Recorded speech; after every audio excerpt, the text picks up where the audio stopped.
Hello again, everybody. Welcome back to the last formal session of today before we have our mentoring networking sessions at just before 3, just on 3 o'clock. It gives me great pleasure to welcome Sarah all the way from Chicago, who is very kindly speaking to us today on building resilient and profitable supply chains through sustainability. I had the privilege of meeting Sarah at the SAPEX Executive Summit in June, and she's a very inspiring woman, and we're very honored and delighted to have her here all the way from America to share her knowledge with you all. She's the Chief Operating Officer at IBM Consulting Global, and she is a supply chain strategy and sustainability executive with a demonstrated history of working in leading consulting firms and in industry. She's skilled in strategic sourcing, sustainable sourcing, M&A, distribution and logistics, and many other things. She's done an MBA and engineering background. Thank you, Sarah.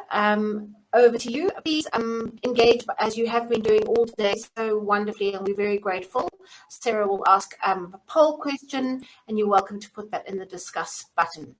Please remember to fill out the polls to rate our speakers. It does help us with planning for future events. And I'll hand over to you now, Sarah. Thank you. Perfect. Thank you so much, Claire. Really appreciate you having me this afternoon, South Africa time. Thank you all, and I'll try to keep the energy up because I understand that this is late afternoon and it's your last session for the day. So hopefully you are up, and hopefully this will be an engaging discussion. As Claire said, my name is Sarah Thuo. I work in IBM Consulting, and specifically in the sustainability consulting team. It's a very exciting time for us here at IBM. We have been building our sustainability practice, as most consulting companies are. And we are helping companies solve the most pertinent sustainability challenges that are up there in the world today. And we help all sorts of organizations, so corporations, NGOs, governments, all sorts of organizations are who we partner with to move the sustainability agenda forward in their organizations. So as Claire said, this afternoon, your time, I will be talking to you about building resilient supply chains through sustainability and profitable supply chains as well through sustainability. I'll start with some background with why sustainability is good for the planet and for business.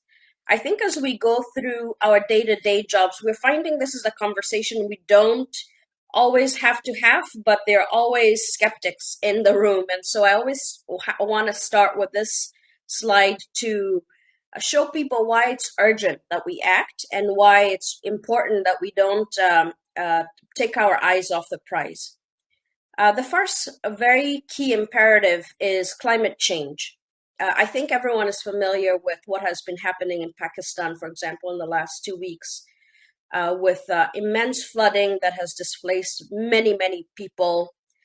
This summer as well, Europe and the US experienced temperature levels that are unprecedented. So climate change is here, climate change is real.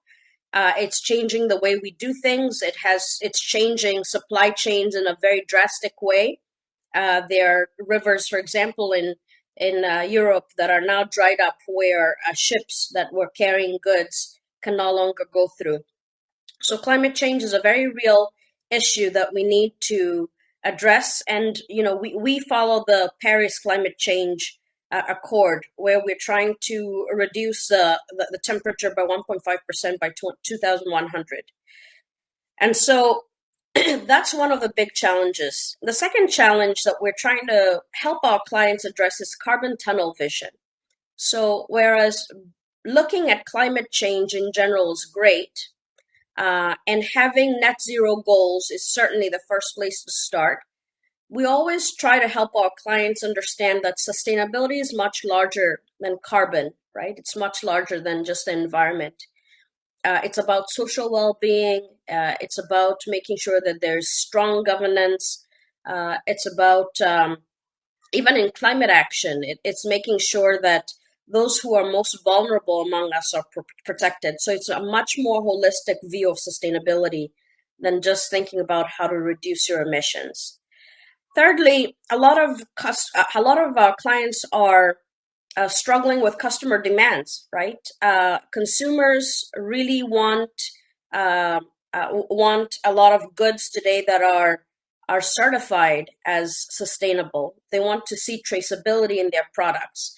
They want to know that the packaging is recyclable and will not harm the environment.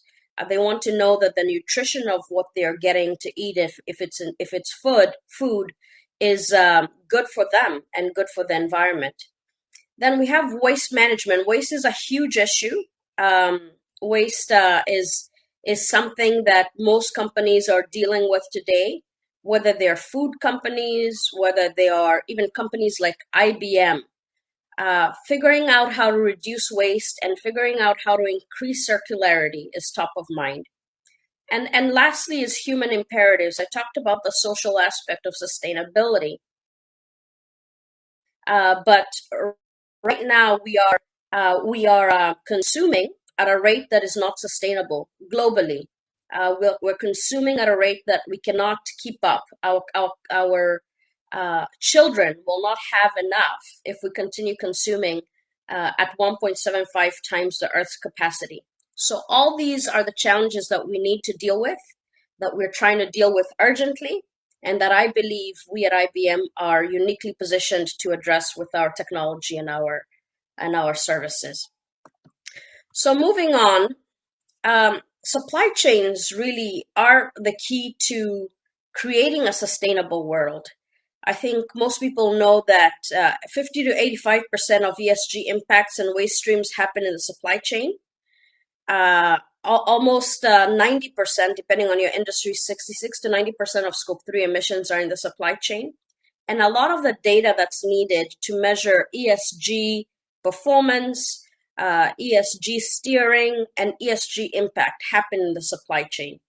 And so as supply chain practitioners, we really have the ability to move the needle and to change the world through sustainability.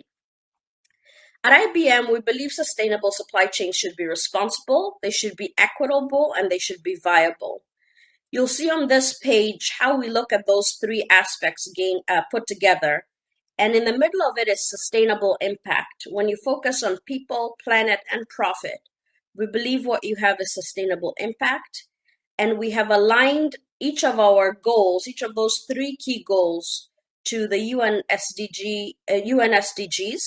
And we focus on every project. We ask ourselves, what is material to the industry that we're working in and to the supply chains that we're working in, so that we are driving people positivity, planet positivity, and profitability.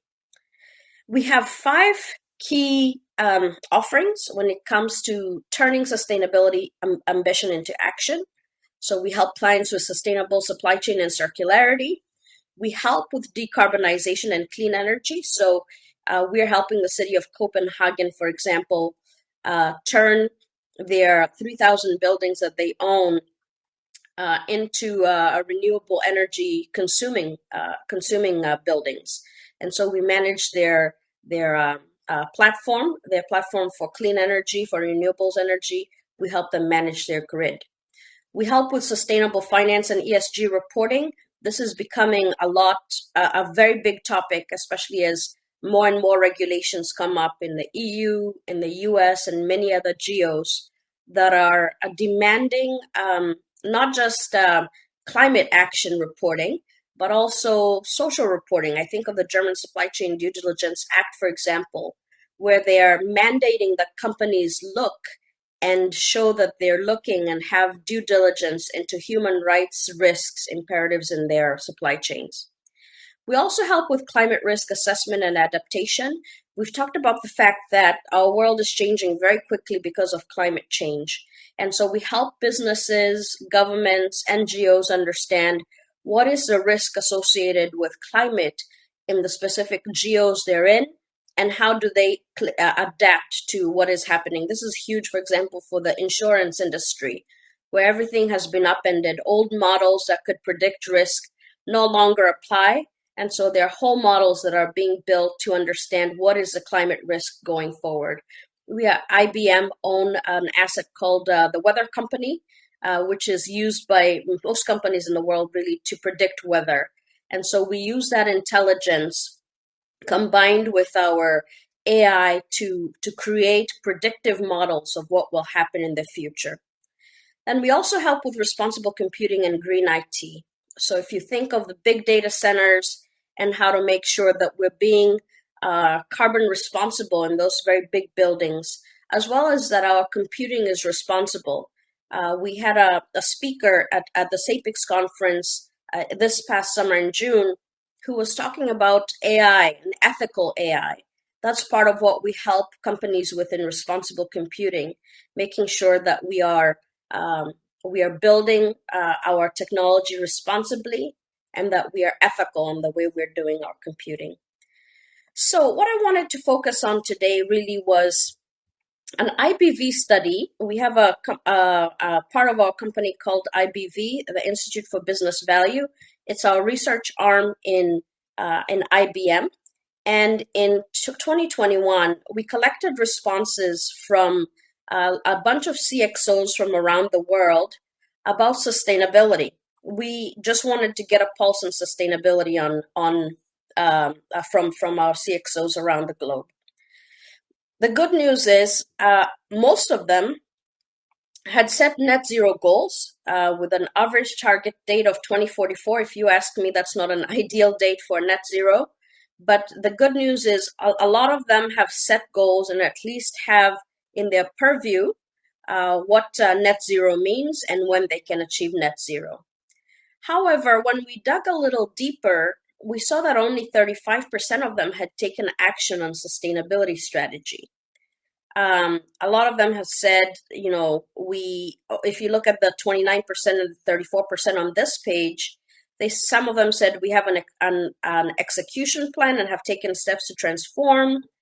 We have one and an execution plan. We have not. Some said we have not executed. We are yet to develop one.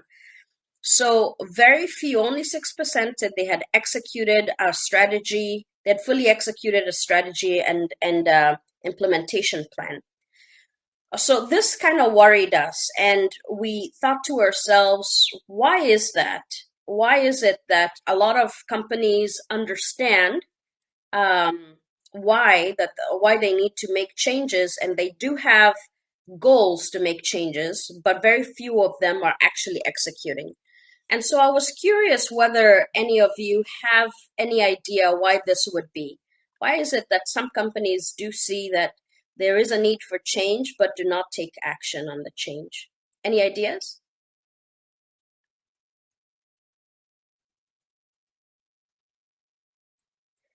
All right.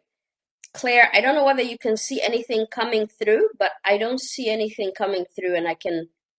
I just made a comment. What about funding or lack of? That's a good one. Yeah, funding.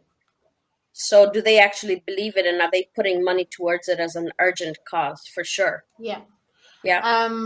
Colafello suggested profit motive and poor cost of change.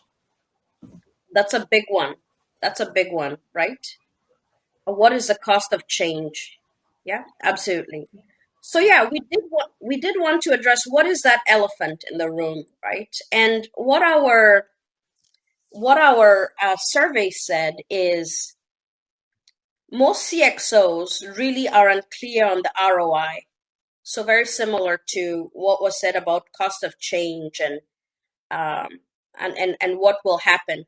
They're unclear on the ROI and the economic benefits. And most organizations that we deal with today are very focused on ROI and economic benefit, as they should be. That's what their shareholders are. We found that it's a very myopic way of actually understanding what sustainability does. There is clear ROI and economic benefit around sustainability.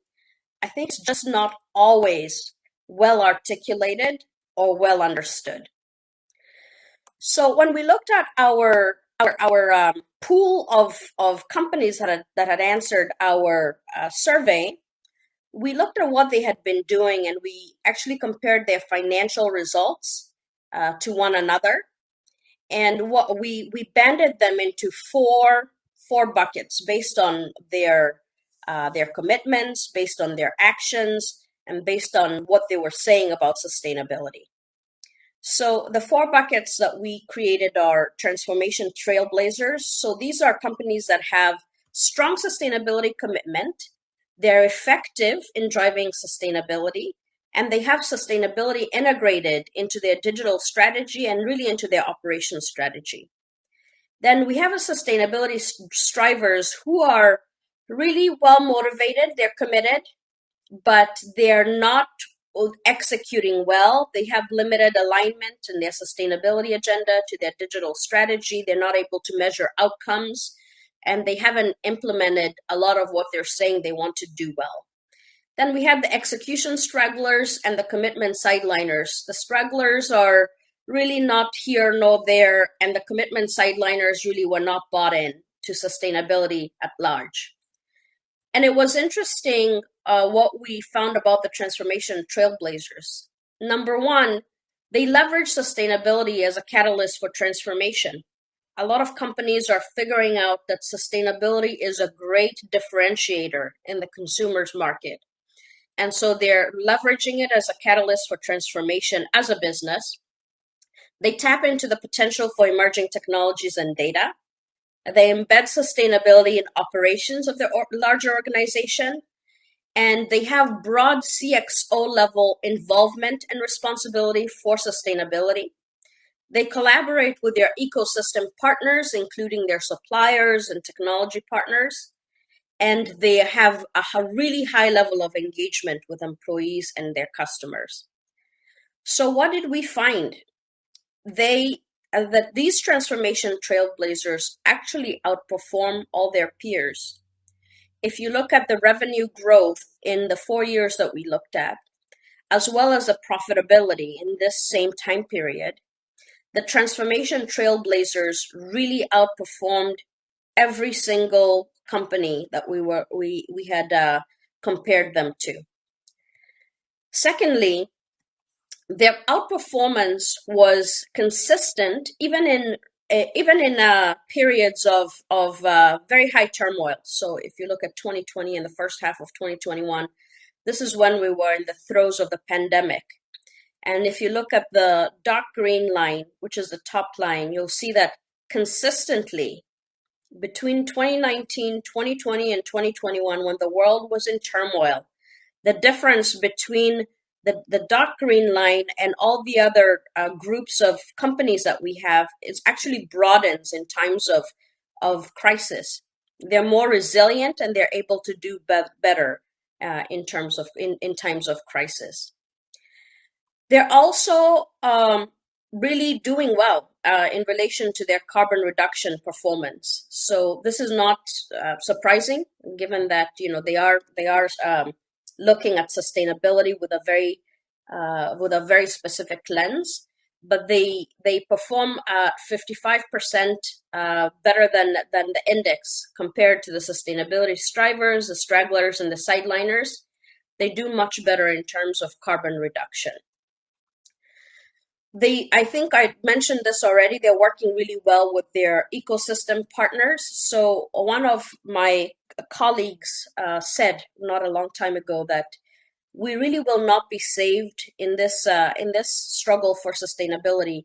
We don't have any heroes that will save us. The Patagonias of the world will not save us. It will have to be a team sport to win in sustainability. If you're the most sustainable company in the world, but no one else is doing anything, you will lose, because everyone contributes to environmental issues, to social issues, etc. And so what we find is that these transformation trailblazers work really effectively with their ecosystem partners to execute on environmental and sustainability strategy, including their suppliers. One of the things we're finding a lot of companies and organizations are asking us for is help with scope 3, right? How do you reduce scope 3 emissions? How do we reduce something that we do not have control of that lies a lot with our suppliers? And these companies have found very effective ways to deal with that issue, whether it's by specifications management, clearly setting targets, picking suppliers that are real partners in the sustainability agenda. The transformation trailblazers are doing really well at that. So what is the business case for sustainability? How do we make sure that the ROI is clear going forward? There are a lot of advantages in sustainability, and some of them are listed on this page. The first one is cost savings. This is always surprising to some of our clients when we say that you can save costs through sustainability, because they think of sustainability as something where you have to spend more money. But there are a lot of operational efficiencies that you can gain through more sustainable practices. I think of a company that we helped, a CPG company that we helped recently, and a lot of what they have an issue with is commodity price fluctuation. And we showed them by sustainability practices like, being closer to the source, actually being able to trace where that source is, and understanding the planning patterns of your farmers, giving them intelligence. You're able to reduce the volatility of the commodities that you're buying. And so you're able to drive cost savings through those initiatives. You're also able to have competitive advantage and positioning to manage and mitigate risk through sustainability. I think we talked about that, so I won't double click on that too much. You have increased innovation through design and system thinking. So a lot of sustainability initiatives require you to think differently. And so most companies, they exercise a muscle that they're not usually exercising through mandating sustainability. They increase innovation and thought leadership through their systems. Then there's better recruitment, retention, and morale of employees. As the workplace changes with more millennials, more Gen Xers, these new generations are demanding sustainability. I think throughout the world, there's been a huge issue of talent retention. And there was a great resignation that started last year into this year. And so we see that those companies that have better sustainability agendas and that are actually implementing on their agendas are able to recruit these employees who are leaving other companies at a historic rate and are able to retain them and keep their morale high. Obviously, positive earned media and marketing really helps business cases. Transparent reporting of ESG is something that's huge for sustainable companies. And then you increase loyalty and unique corporate ecosystem partnership because people want to join companies that are doing good for the world and be affiliated with companies that are doing good for the world. You have improved financial performance through better transparency and better governance. And then you also lower your financing costs. So we've seen proof, and this was, I believe it was a Bloomberg study that was done last year, where the cost of capital is as much as 3 basis points lower for companies that are sustainable. And then you create value, societal value through net positive impact. So bigger than just what the dollar sign shows on the P&L statement or the balance sheet, the value that you're creating for society is really big. So when we talk to companies now, we're showing them this page and showing them that we can, in fact, drive sustainability and resilience and profitability. Those are not things that are at odds with one another. In fact, one builds on top of the other. So I wanted to talk about one of the companies that we're helping with a global CPG supply chain. And I talked a little bit about this, but this is a global company that has brands all over the world.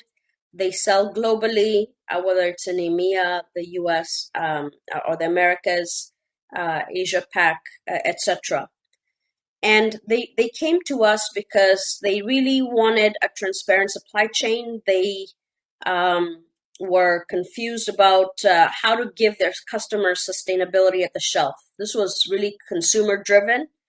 Their customers want to see that they're spending money with a brand or with brands that are driving a value more holistically in society.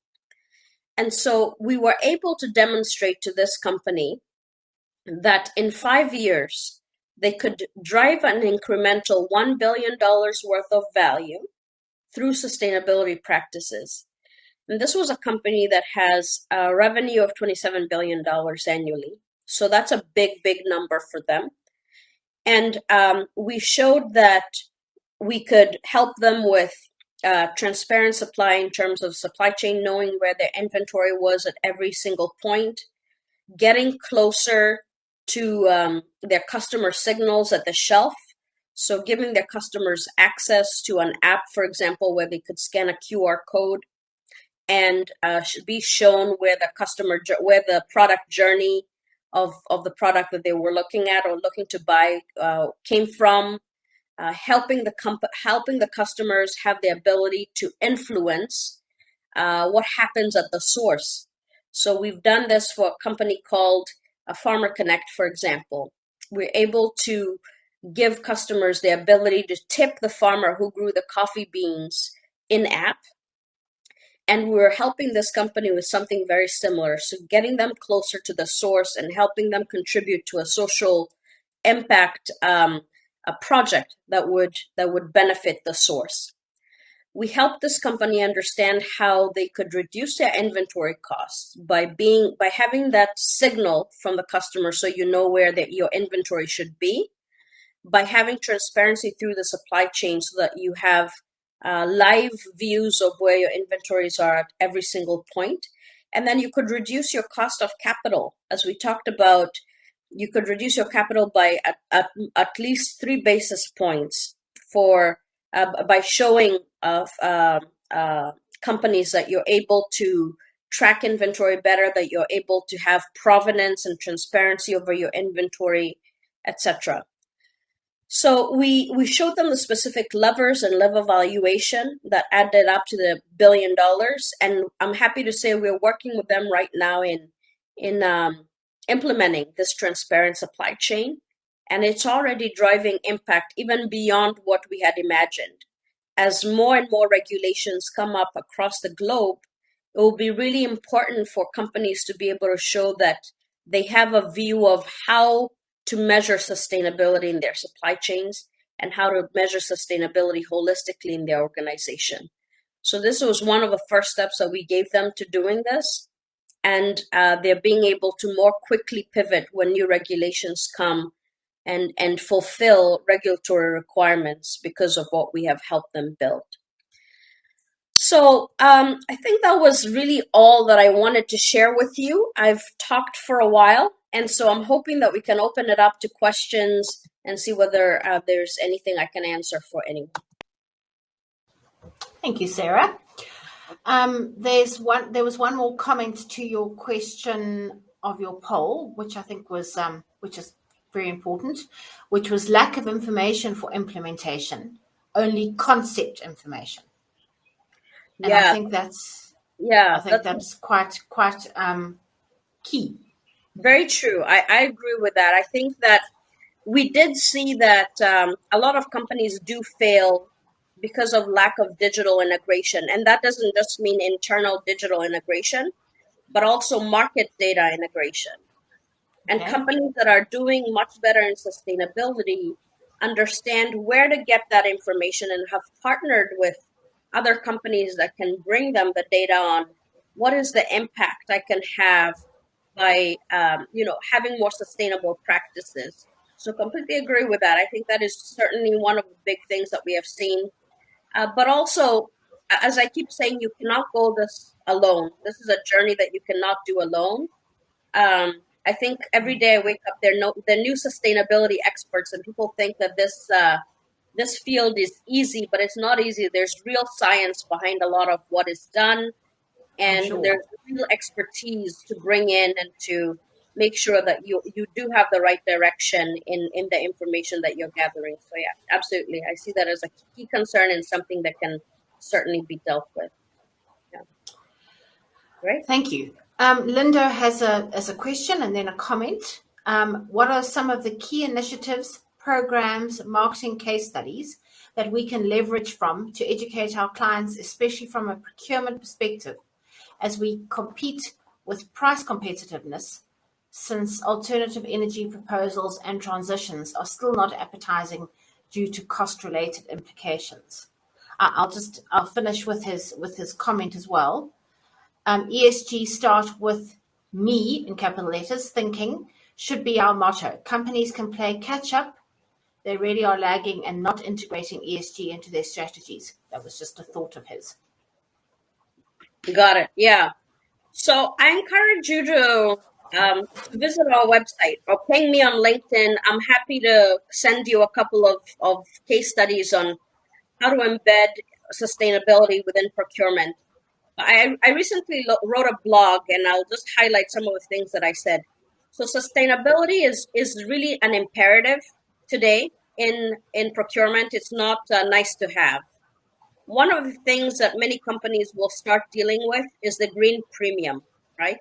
So a lot of your suppliers will start saying, we have sustainability practices, our product is better, your customers are demanding it, so here's the premium that we're charging you for it. And because consumers are demanding it, a lot of times companies don't have a choice but to buy with that green premium. I shared some thoughts about how to manage that green premium, what you can do to make sure that you're optimizing your costs within that green premium. Secondly, you have the issue of net zero. Most organizations have committed to some sort of net zero ambition. Managing that while managing your costs, again, is something that needs to be balanced.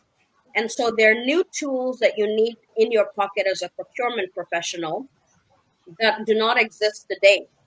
And so you'll need to optimize not just on cost, but on quality, on sustainability, including emissions management. And then you'll start having to think about things like, how do I buy RECs, right? How do I value the certificates that are out there for carbon neutrality in order to manage my net zero goals?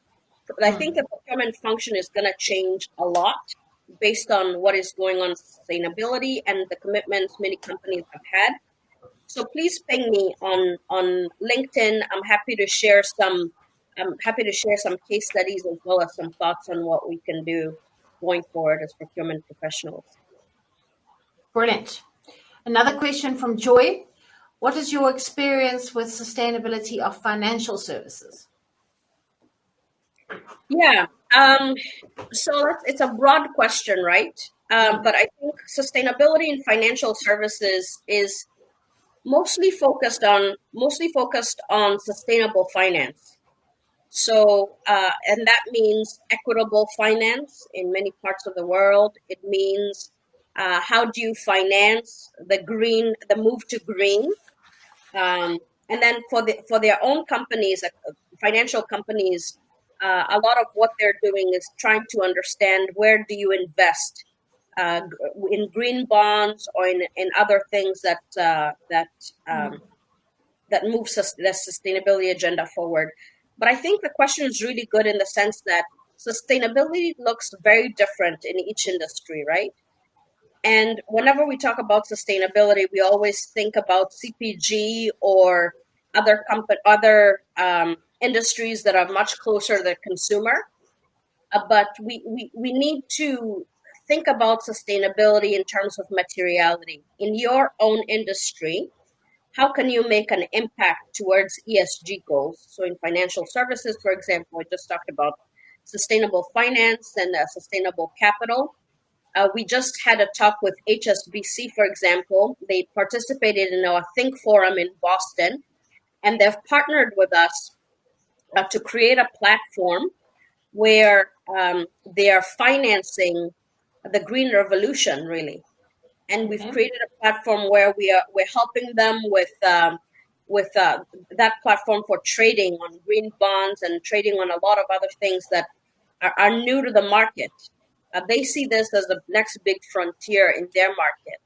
And so understanding what is material to that industry and then understanding how you can make an impact is certainly the first step in figuring out how to be sustainable and what your part is as a supply chain or procurement professional in the industry. Yeah, good question, Joy. And very, very important. Joy's just quickly asking, what are green bonds? And then I'll get back to Linda's other question. Yeah. So green bonds are bonds that are associated with green initiatives, whether that's financing the transition to renewables energy, for example, or financing something that helps with social impact in a certain community. So anything that's tied to ESG that you can make a bond out of, that's what we call green bonds. Okay. Yeah. Is that an American term or an IBM term or a global term? I think it's a global sustainability term. Yeah. Okay. It's big in the financial services industry. Yeah.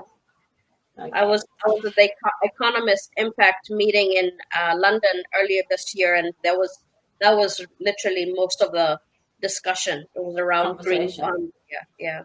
Okay. Yeah. Thanks, Joy, for asking that question because I didn't know the answer. Linda has another question. How much has been done on introducing stringent policies and regulations to escalate posing fines on companies who have no strategies or plans to be on board in the sustainable space? Yeah. So I really think it depends on your part of the world, right? In my part of the world, in Chicago where I am, the U.S. SEC just proposed climate action ruling that has become very partisan and is now being debated in the Senate and Congress. It really depends on the part of the world that you're in. In Europe, for example, it's a much more different story. It's a story where a lot of regulation has gone out, not just around environmental sustainability, but also around the social impact. We talked about the German Supply Chain Due Diligence Act and the upcoming EU Due Diligence Act as well. And so it really depends on your part of the world. But I think what we've seen is what starts in Europe quickly propagates throughout the rest of the world. So we're expecting to see more and more regulation come in around what companies should be doing, along with fines, right? So these regulations are coming in with a real impact on the bottom line of different companies. And so any regulation with teeth, we always support in terms of doing the right thing. Okay, great. Yep. Well, that's good to know.